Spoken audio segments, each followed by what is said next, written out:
All right, CB, final preseason game and what probably seemed like a very long off season. I know for me it did. I watched a lot of soccer this off season, so I'm ready for some real football.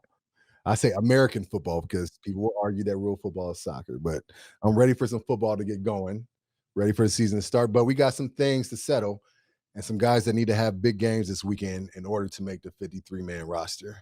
We talked about it earlier, but what are some things? First, actually, let me ask you this. Do you think it's advantageous for the Steelers to be able to play on Thursday and have 17 days off before their first game? Yeah, the way that when you remove that 4th preseason game, everybody the league wanted every team to be as healthy as possible heading into that week 1. So I'm okay with 17 days being that way.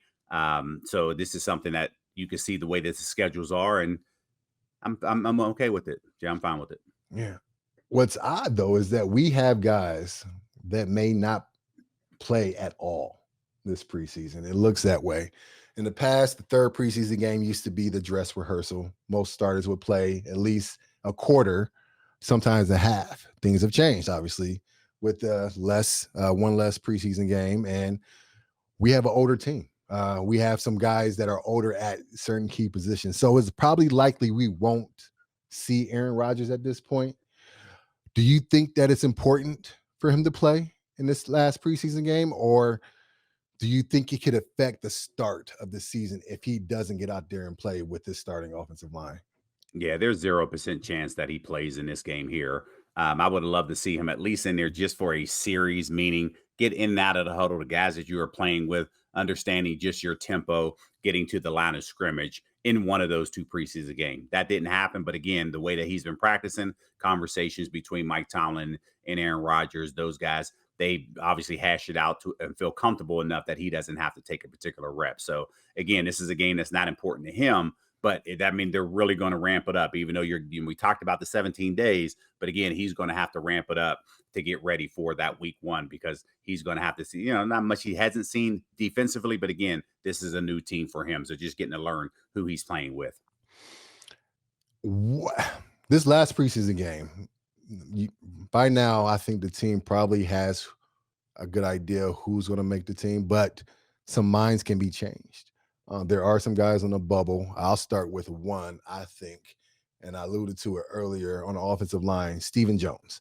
My number's sake, number 79. I think he is the ninth man in question on the offensive line. And it's a question on whether we keep nine. Some years we go into the season with eight. So Stephen Jones, who has shown position flexibility, has played some left tackle, has played some right tackle, has played some guard. He is the only one I've actually seen play inside and out. So, but this last game, he didn't have the strongest performance, had some pre-snap penalties. And if you know Coach Tomlin and Coach Meyer, the quickest way to get on in their doghouse is to have preseason penalties, especially as an offensive lineman.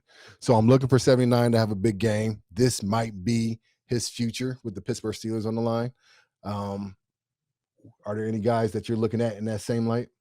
Yeah, the one obviously I'm gonna focus on the quarterback in this particular case. Mason Rudolph, he secured his spot on the roster. The person who really is the wild card in all of this that can change the pecking order is Skylar Thompson. He Mm-hmm. has 10 start. I mean, he has 10 starts in his career, but he's trying to hold off the rookie. Even though Will Howard was a 6th-round draft pick, again, if he plays lights out and has a performance like everyone's hopefully expecting from him, that he can go out there and now hold that young guy on the roster or off the roster, and maybe they're able to sneak him into the practice squad. But again, if there's another team that may have had Will higher, maybe Mm-hmm. they look at him and try to bring him on there. So this it's just going to be this is a huge game for Skylar Thompson to prove that he can solidify the number 3 quarterback job. The tight end position. Now we have, I think the top four is evident. Although JJ Galbraith, is that how you pronounce his last Yes. name? Yeah. He has shown some flashes. We're going to keep three. That's for sure. Now, will we keep a fourth? That position lends itself to the body type that is usually on the special teams. So that obviously has to be, will we keep Connor to play some special teams at tight end and keep that fourth tight end? or will we go with 3 tight ends and find our special teams player somewhere else? Well, again, talking about that position flexibility, Connor now adds value because you can use him at fullback. Right. So because of what he brings on special teams, I can see him making that roster only because now he's contributing in special teams. He's the fourth tight end, and now using him at fullback. So I think if he need, but again, he needs to have a good game as well. If he goes out there, has a good game in the manner that he has prior leading up into this game, I think he solidifies his roster spot. And one more position group I'll be remiss without bringing it up before we go to our next commercial break. Defensive back. Pierre. Beanie Bishop, I thought had a big year last year, has kind of in his sophomore season, hasn't stood out as much as he did his rookie season. Is his job in jeopardy? No, I don't think his job is in jeopardy. He just lost out on the reps because of Jalen Ramsey. So you Okay. bring him in. Yeah. Now those are going to be your three between Slay, Joey Porter. Those are going to be your top three. But Mhm. again, I think he solidified his roster spot. Again, um, when you look at Corey Trice, they were high on him, but again, he Right. was injured and didn't have that opportunity to play. So that allowed Brandon Nichols to step in and contribute in that particular manner. Daryl Porter, he made some big plays. Is that enough to make this roster? So again, there are some options that they do have and on the back end. But to your question, do I think Beanie Bishop makes this roster? Absolutely.